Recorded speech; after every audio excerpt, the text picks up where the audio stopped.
Guys, this is the episode to watch. Franchise sales secrets. What are franchise buyers looking for? What are franchise brokers looking for when they select a franchise? And what causes them to walk away from a deal?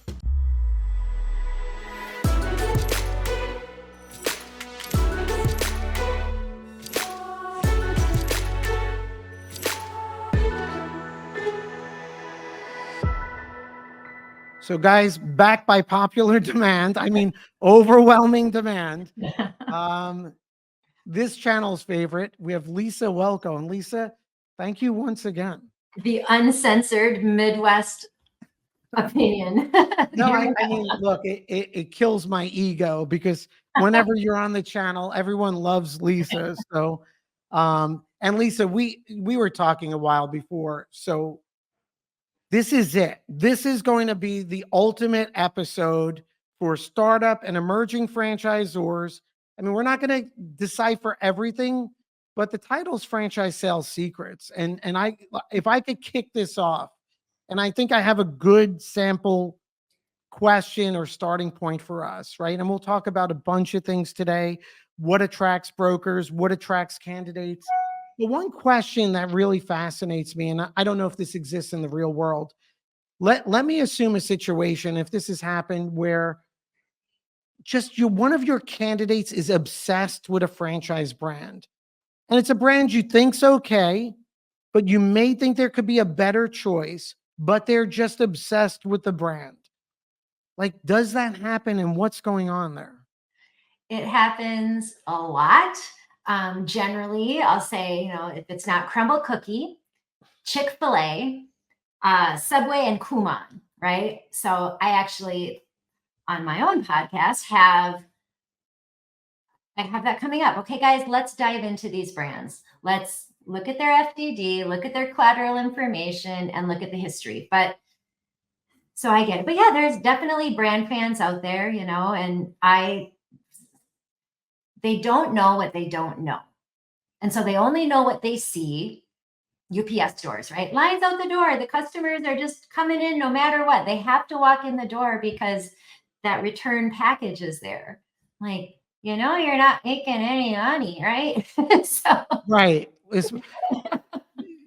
But, Lisa, and I think to phrase this, and for everyone watching, right, there are those brands that people obsess over. And what I would say to the emerging franchisors out there, Crumble's, one of these massive brands, but at a smaller scale, I think the mindset has to be, but for genuine good reasons, how can you make brokers and candidates obsessed with your brand in the most positive way where they feel good about it? It's checking the boxes.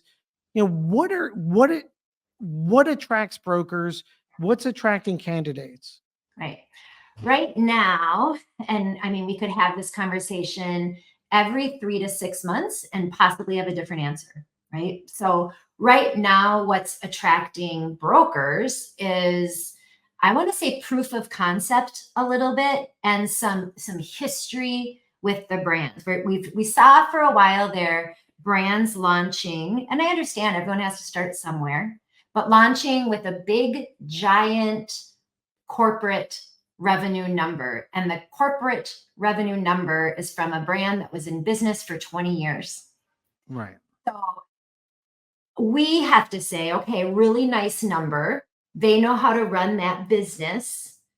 They're a baby franchisor. They don't know yet how to run a franchise. And so good brokers are going to look and say, have you gotten training? Have you gotten good counsel? Have you had the opportunity to learn now that you're no longer in the widget business? You're in the franchise business. You're in the support business. You now need to support other people to grow your dream.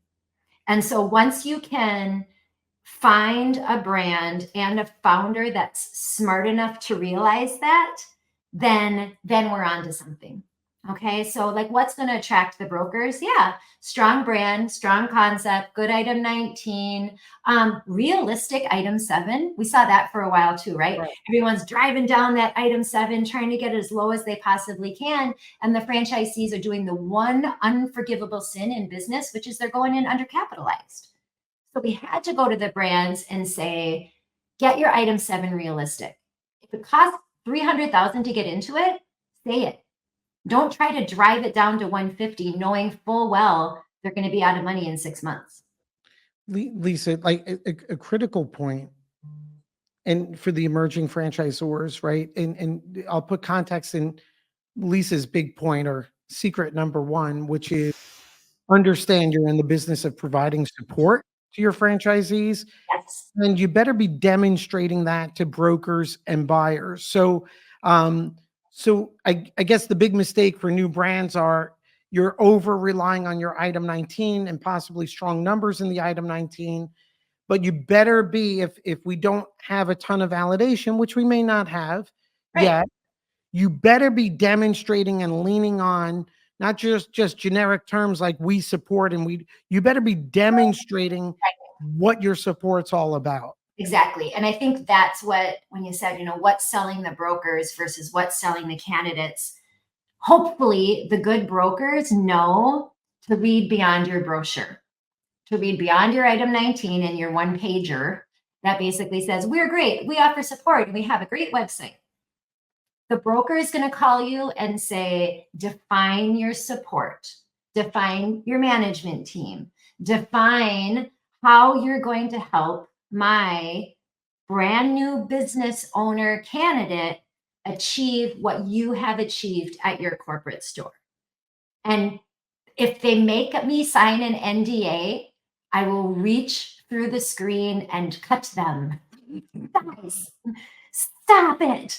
Any new franchisor out there, if anyone tells you that you should have an NDA signed before Right. they ask for an Yeah. FDD, run in the other direction. It's not true. It's public knowledge. That part's crazy. Sorry, But it's record. no, but you know what, Lisa, and you know how frustrated I get by there's certain development companies out there. Everything's generic. Everything's we support you. We provide support.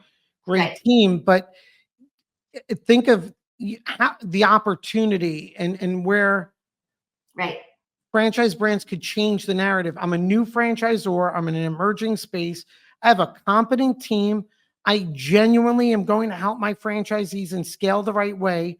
So right. now getting beyond all the generic on the website, imagine if it is here's where, because everyone shows you what it takes to get the FDD, pay money, and become a franchisee. So now That's the imagine if my website and our media is a deep dive, you sign the franchise agreement. Here's the 4 phases we're going to take to get you ready to launch. right. Here's what we do at launch. Here's where we're post launch. And here's our check ins. Exactly. Exactly. And it's crazy. The easiest thing to do in the world is sign an FDD. Yep. And the easiest thing to do, hopefully, in the world is to get someone to fill out the form. But Yeah. what they're going to do after that, once they sign that check, and I know I shouldn't make it sound easy. It's very hard. Our job is very complicated to explain that to people. But getting them to the point of buying is where the work starts. And so that's where you've got to roll up your sleeves, and your Fran dev team has moved on. You've got to have operations on point, ready to go. If you need a lease, here's our team that's going to help you. Yes, you probably have a national real estate, whatever, that's going to help you find the location. Again, not hard. Building out that location, making sure you're going to get a good price, making sure you're not going to get hosed by a contractor. Those are real things. And truthfully, pointing out that you help with that is going to tell your franchise buyer that you've already thought of things that they probably didn't even think of. Oh, I didn't think it would be that hard to need to have 2 hoods and a fryer and 7 ovens and the air conditioning that needs to be installed and all of the different ductwork that needs to be done. You're telling people this is a hell of a lot harder than it looks, and I'm going to help you. I'm going to make it seem easy because step by step, every process, I'm there for you. And truly, you're going to be able to sell against your competition because you're going to say, we know how hard this is. Because it's that hard, we franchised our system because you can't figure it out on your own. You'll spend too much money. You'll spend 2 to 3 times as much money. And doing that just demonstrates how genuine and real the brand is, right? That if we think about probably how many brands do what you're advising is probably maybe 1 out of 1,000, Right. right? And Right. so that becomes a big opportunity, because all the boilerplate nonsense is how do you become the franchisee? Nothing after. I was speaking to one of our clients, really good franchisor, and we were talking about KPIs and numbers, and they require franchisees to their managers to go through training programs until they hit certain revenue numbers. Yep. At the start of the year, the CEO sends a letter to franchisees based on where they are in the journey, Right. what are the KPIs ahead, what they should be experiencing. Right. And look, if you don't have any franchisees or only 3, it takes effort, but build this out now and build that conversation, because how different would that be to have an emerging all the and it gets me to, I sometimes think new and emerging franchisors not even yet ready for broker groups. But leave that issue aside, how different would it be to have a conversation with, hey Lisa, we've had a great experience, we have 2 franchisees, but Right. we've built a pathway for them to succeed, and this Right. is what we're focused on. I mean, Yeah. that'd be very different for And you. that's what we need. And we have a couple of franchisees. They were probably friends and family, and Right. that's okay. Because you know what? They were patient enough to put up with all your little speed bumps that you didn't even know were there yet. So it's probably good that they're friends and family. They're going to be more patient with you. Okay. And so if they can do it, no industry background, use them as, I'm sorry, as your test track. Like if they can figure it out, keep track of that. How long did it take them? Keep track of those KPIs. How long did it take them to get to 100 customers or to get whatever that first hurdle is? And then you go back, and while you're helping them grow, you figure out how you're going to help the next guy do it faster and better. And keep adding improvements. We know you're not going to start out with 50-person management team. You can't afford that. You don't need it yet. And it's hard to build that thinking build it and they will come. It's expensive.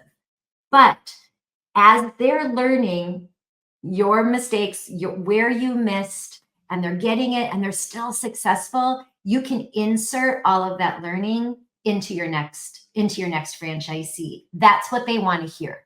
That's what they want to hear. They want to hear, hey, this is what happened, and here's what we're doing to fix it, and here's how we're going to help you. This is why it's going to be better for you. They know what they're getting into. It's not a surprise. When they join your franchise, they know how many locations you have. And if they're still interested, that means they're willing to be part of that journey. And they probably want to be. Right. And you need to honor that journey, right? Which is, Let what them does be that part journey of look like for them, right? And it. really, really road mapping it.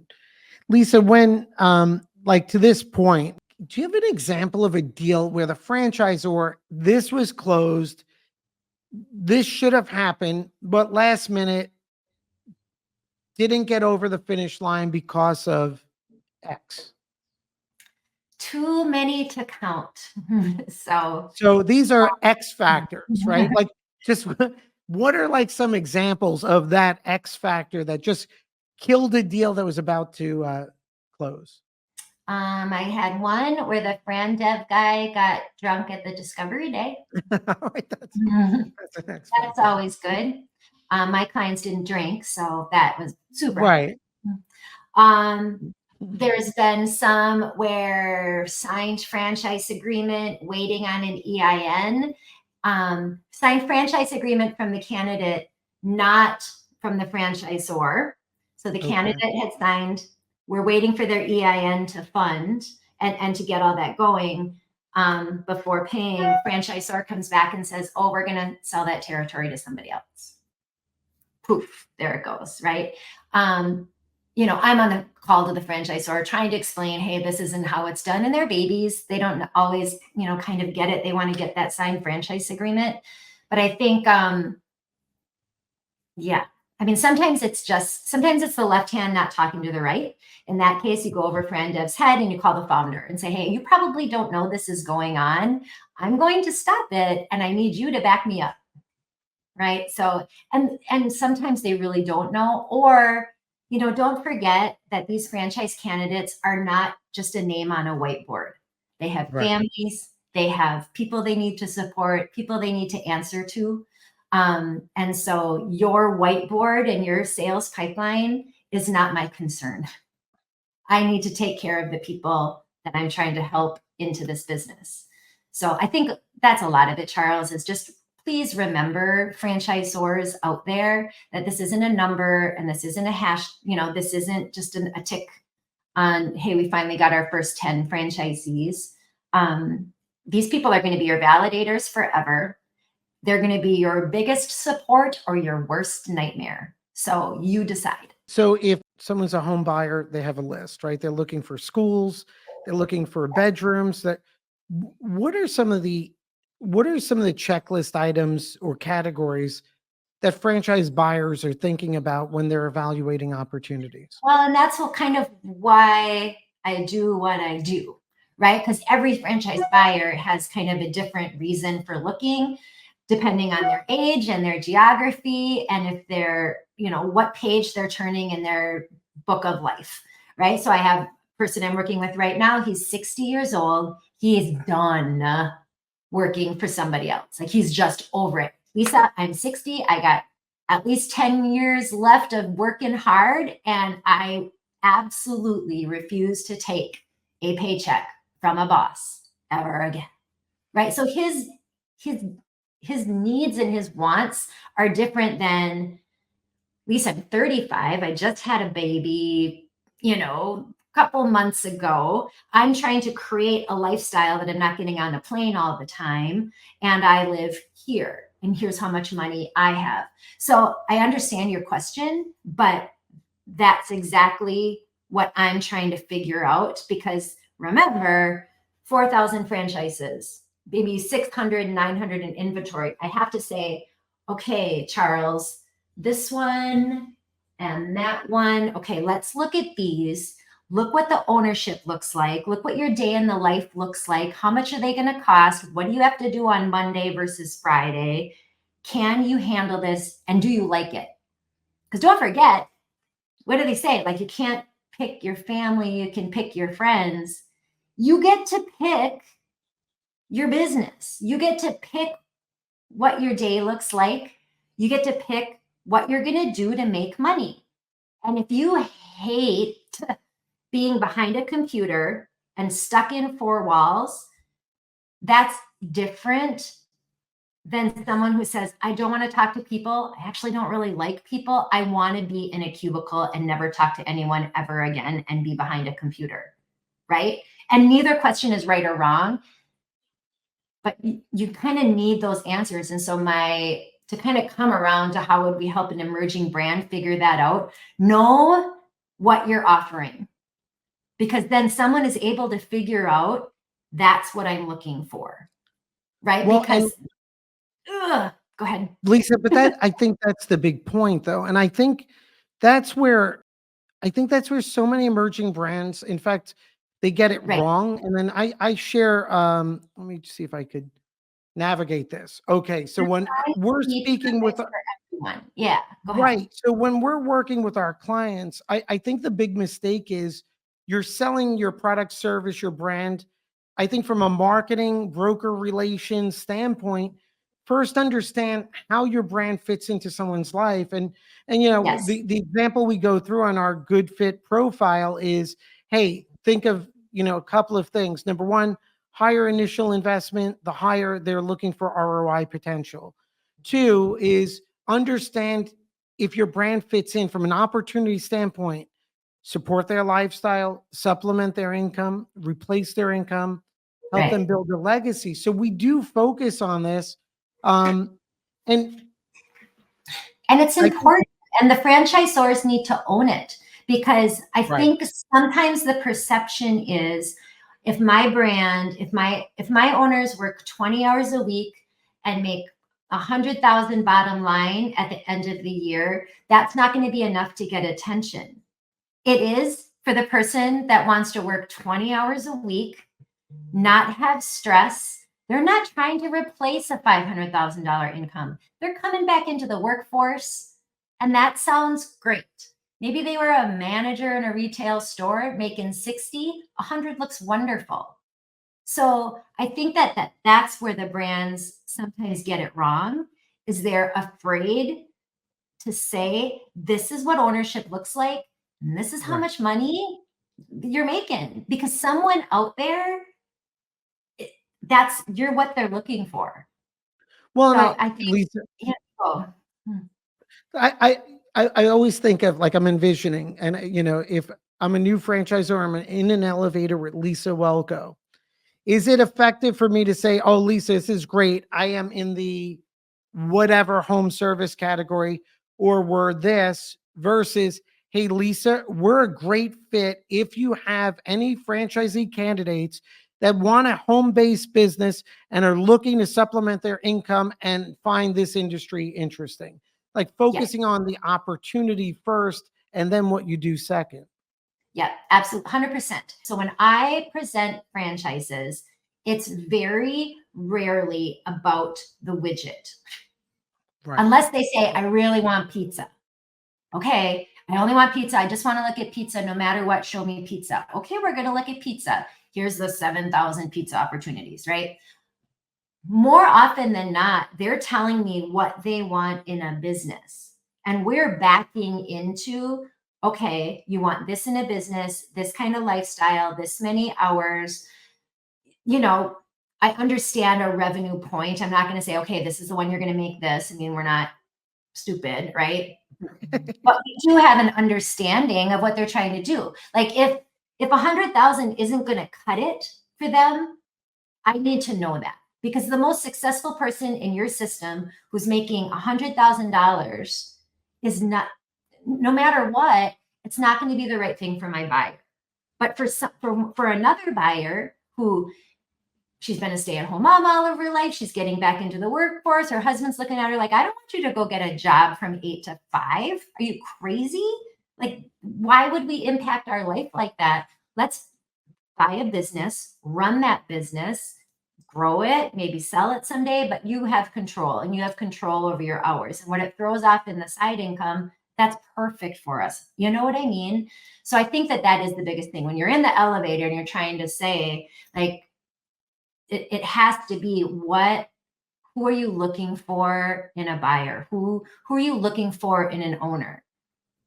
And you said earlier, Lisa, when we started talking about opportunity profiles and these fits, you said something, and then you added, and they need to own it, right? So don't Right. try to be That's what everything to everyone.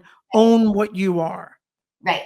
And I think that the biggest category right now that falls into is the entire kind of ecosystem of full-time owner operator, semi-absentee, investor, right? So I can have an years worth of podcasts on what does semi-absentee mean to Right. you, to me, to Carol down the street. It all means something different. So I think that right now franchisors are hearing, if you can't be semi-absent, we don't want to talk to you. You have to have a semi-absent opportunity. My answer back to that, and to the people that I work with, is proven semi-absent opportunity. Not, oh, sure, you can do it part-time in 2 years. That ain't semi-absent. Sorry. No, yeah, and I look, it definitely has a different interpretation. To me, there's no business that's semi-absentee, but Oh, absolutely. There isn't. But I think what the franchisors are trying to say, that there is. right. Because And truly, I think that the broker community has to take responsibility here, because we're the ones that all of a sudden, oh, sure, you can do this part-time. You can keep your full-time job and run this $1 million, and make seven-figure side hustle. Right. Right. Like, we have to own the fact that, well, one person did it, but they were also super smart. Their wife was 100% involved in the business, and their son is a marketing, master's. No, So, and on the other side too, we hear it like we represent franchisors, and I'll hear, hey Charles, this franchise was supposed to designate a manager, they didn't. Then the right, wife was doing it, but she's not. right. And they're nice people, but they're costing us, you're not responding to customers, or Right. so those factors, those No, are it big. definitely comes in. I get it, but I think um, this has been my hill and my platform with the franchisors this year. So what I've been trying to get to, and you're a franchise attorney, try to figure this out for me. This is what my owner operator costs to get in this business for the first year are going to look like. Right. Here's what it costs the first year in this business if I'm going to hire a manager. And you can't bury it in a $30,000 working capital line item, because we both know that 3 months is not going to be enough to Right. get that business where you need it to be. So either increase your working capital or realistically say, here's what it looks like with a manager. Here's what it looks like if you're not paying yourself or debt service. Like, I hate to go there, but the franchisors are missing it if they're telling someone it's $150,000, item 7, to get into this business, and that's all you're going to need, and you can hire a manager.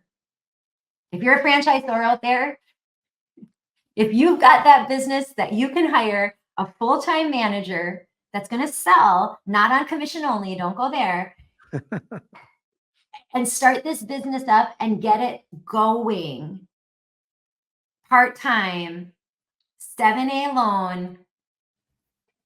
No, I don't know, Lisa, Charles. no, look, here's the key. Like, these are like, and we're talking secrets and whatnot, but these are Sorry. where the opportunities are for this audience and everyone listening and taking your advice, which is like, because I think as our brands adapt to this and our community here, they're just going to be smarter about the process, and they're going to be candid and genuine.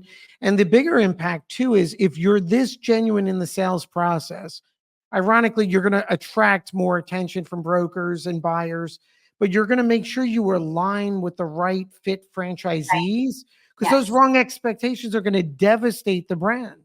It's going to absolutely. kill validation. Yeah, 100%. Like, you'll fly high for about a year, and then once they Well, get open and they start closing faster than you got them open, and they don't have enough money, unforgivable sin, undercapitalization, right? it, You're gonna crash and burn, and then we're all hurt. The entire industry is hurt. So it's not like we're trying to say this to make a new franchisor not get into franchising. We're trying to say this to make sure the new franchisors are solid. Nobody right. wants that person to fail, especially the franchisor. I tell people there's two people in this world that have more of a vested stake. So your franchise buyer, if this fails, you're really devastated.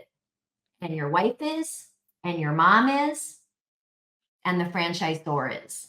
Mhm. Those are the people that want it more than anything in the world for you. And if franchisors, if you don't feel that way, please stop, Well, because don't need you in this industry. but it's the opportunity. Again, you saying to own your opportunity, own the category you're in, Yep. right? So far we're like number one, forget about what it takes to become a franchisee. Let's do the hard work, roll up our sleeves, and demonstrate what it's like, the journey, year 1, 2, and so forth, as a Yes. franchisee. And if you don't have that sourced out, you're probably not ready yet. Second is operate by your opportunity profile. Really own that space. And I've seen too, Lisa, which kills me, is brands that are just great, great, great supplemental income brands. Oh, But then absolutely. people are packaging it up and selling too much of it to one franchisee, and it's not as scalable as they think, and then it's not, you don't have the validation. Yeah, absolutely. And those supplemental income brands are wonderful.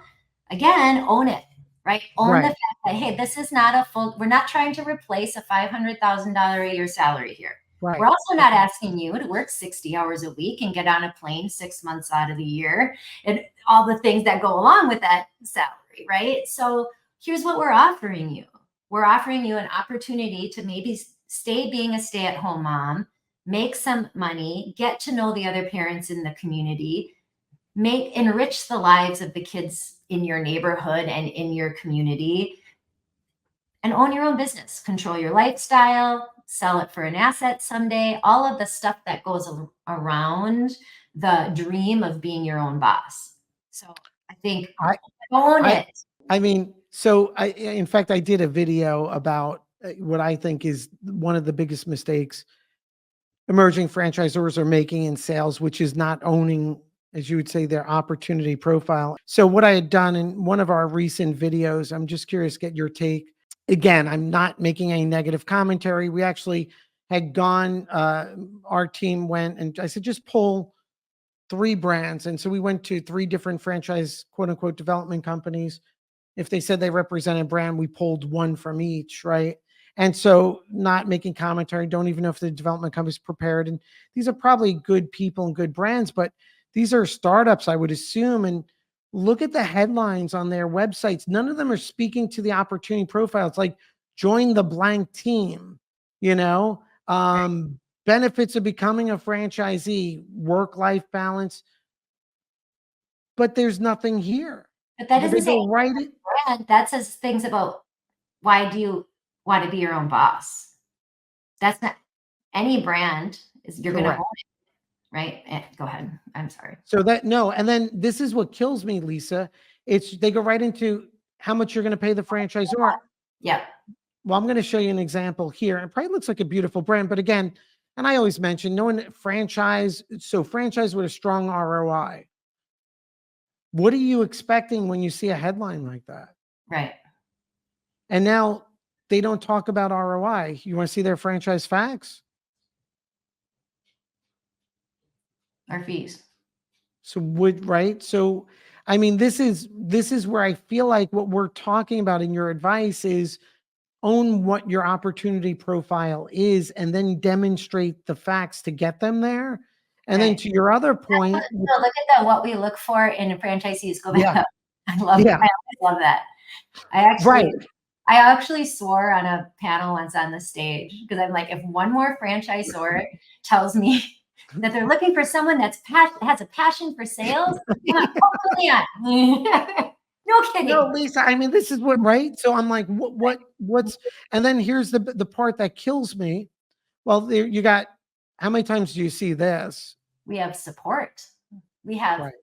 operational support, right? No, yeah, franchisors. And I know someone somewhere told you that's our secret sauce. We need to leave them enough questions to click on that little purple button to talk to someone. You're wrong. When you are telling people what they already know, they Right. already And know they're going to get support. That's why they're signing a franchise, right? They don't know what kind of support. It's okay to tell them. It's okay to say, we have franchise coaches. We have a call center. We have a right. call center that is, tell them what the call center does. We have a call center that answers the phone, that they dial to your number. That call center is using AI technology to say, how big is that yard? We're able to use Google Street to say, you have 2 bushes up front. Do you want us to put Christmas lights on them? And then that call center is going to book for your salesperson and then track that salesperson to the front door. Like, if you have that kind of stuff and you're keeping it behind a curtain, you're doing yourself a disservice. you're doing your potential franchisees a disservice. Someone gave you bad advice. So Well, and Lisa, imagine someone spends money, goes to a franchise conference, a broker conference, spends all this money, has a great conversation with Lisa Welko. You go look up their website, and this is what you say. right. Right. Remember Right. that franchise buyer, before they talk to you, is going to need to be touched by you 7 different ways. Right. And so they're in their mind right now, the best place for them to get information is from the website. So they're expecting to get a lot of information from the website. Right now, from this website, this could be the website for 1,000 Yeah. Yep. franchises. Right. Yeah. And if Yeah. they've been shopping, they've probably looked at your competitors. So once they look at you, oh, wait, this one is actually telling me what a week in training looks like. This one doesn't just talk about what the first year looks like. It says, here's your first quarter, and then here's the second quarter. Like, I'm starting to see myself in this business, and I can see what I need to do to succeed in that business. And it might be the same as the other 10 competition brands, but you told them. And so you're the one that they're going to say, you know what, if they're being, and they may not even verbalize it, but they're thinking, if they're that detailed about what they're just telling the public about us, imagine how much they're going to give me when I sign on that dotted line. Well, and so as part of our process, we go through our branding master class, and we're actually working on wireframes on websites and stuff like that. And Melissa on our team was speaking to a client, and all of a sudden they have 8 corporate locations. But then when we were diving deeper, they have weekly meetings for all the managers at the locations. And I'm like, Yes. that is like, for a franchise buyer to hear this. And Right. they're saying, like, our franchisees, their managers have to participate in our weekly meeting. Like, Yeah. that's where the magic is. And I don't even blame the brands. Some of them are just getting bad advice, Lisa. And then Right. no one's telling them you're getting bad advice. And then Right. people are taking their money and come to this event and that event and go to that trade show, and then Right. there's no traction. Right. Well, and it's the good ones that don't know they're good. Right. Yeah, no, yeah. Well, I didn't realize that that's, operating with an EOS system for our management Correct. team and our entire C-suite and teaching everyone else how to do that. Hey, just so you know, not everybody does that. And that's what we want to say. And that's truly what we're telling our buyers. When I'm presenting brands, I'm not, like we said, yeah, we talk about the widget. Hey, this is landscaping. I can show you 27 landscaping brands, insert maid service, senior care, home services, whatever it is. Here's why we're talking about this. Their management team is going to do this for you, and this for you, and that for you. You can't buy a truck from your brother that's a dealer for the price that this brand can get because of their buying power. Did you ever think about that in franchising? Just hang out your own shingle. You can't do it for the same price as what you're going to do it. That's when they start saying, okay, wait a second. Franchising does make sense. That royalty, that makes sense because I'm going to scale faster, learn more, be supported. I mean, brands are missing that. They think that if they're on their site, they want to buy a franchise. And that's never the case. If they're on their site, they want to own their own business. They want a better way and they want a better path. And you're one option that they're considering, not even a brand. It's you versus invest in real estate or keep my job and put my head down and get better. So, I mean, And it's Lisa, and the opportunities, your advice, it's in the detail, right? So I get so frustrated. We see these websites, and I'm like, you need to start with the transformation, how you're going to change your franchisees' lives. right. And you can't even articulate that unless you know what's the opportunity we offer, what's its ability, how's it fit in, and then go through that process. But And if you yeah, show and any details and they don't like reading all those details, it ain't the franchisee for you. So you Well, don't want that guy. If you're a detail person and you're sharing all this and you're saying, and they're like, oh yeah, that's too much. I don't want to participate and spend that kind of time learning. You just saved yourself a big right. old problem because that guy didn't buy in to what your culture is because he doesn't match what you're looking for. You want someone that's going to pay attention to the details, figure out how to cross the I and dot the T before they're out representing your brand to all those customers. And then that gets to validation. You know, a good culture fit versus a bad one. They're operating the same franchise, same numbers. One's disgruntled and one is a big validator. You know, and I'm a big believer when we go through our franchise development program process with our clients. And I had a conversation the other day, and I guess he was talking to some development companies, and he said, "Well, they said they're going to introduce me to brokers, and I'm going to go to shows and all this other stuff." I said, "Look," and it's in a retail category. It's not an easy sell. I said, "Look, you need to know that, in my opinion, your first 2 years, your first 24 months, you need to be building your foundation. Maybe you're going to sell 2 franchises organically to people that know you or love your brand. You are not yet ready to have a conversation with a broker because you're there, exactly to your point, 25 years. You're in a niche area. You need to demonstrate to a broker that this success can be translated to new franchisees and new locations." And it was a tough conversation. He did not want to hear it. He Remember, said, I "Well, used could to you?" tell you that. I used to say, Charles, do not send me any more brands that Yeah, I'm gonna pop their balloon. Remember, I told you that yes. because And you're like, oh, you'll be great. Go talk to Lisa. And I'm like, boop, you're not ready. Boop, no, and you're I not tell them too. ready. I tell them, "Look, you're about 24 months away from having Right. that conversation with Lisa." And he pushes back again and says, "But why don't I just join the broker group?" Or I said, "You just nothing could or should happen yet." Right, right. Don't, yeah, it's so hard. Don't join before you're ready, especially now. And I'll say, yeah, I've been 10 years plus, right, in these groups and in these networks, and it's changed.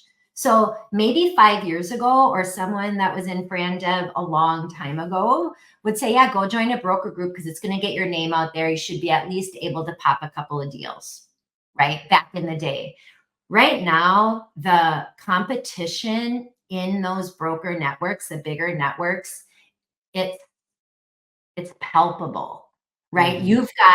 You've got huge FSOs competing for diamond, platinum, triple sponsorship. Well, if they're going to be diamond, platinum, triple, we're going to be diamond, platinum, triple, and we're going to buy them lunch the day before, Right.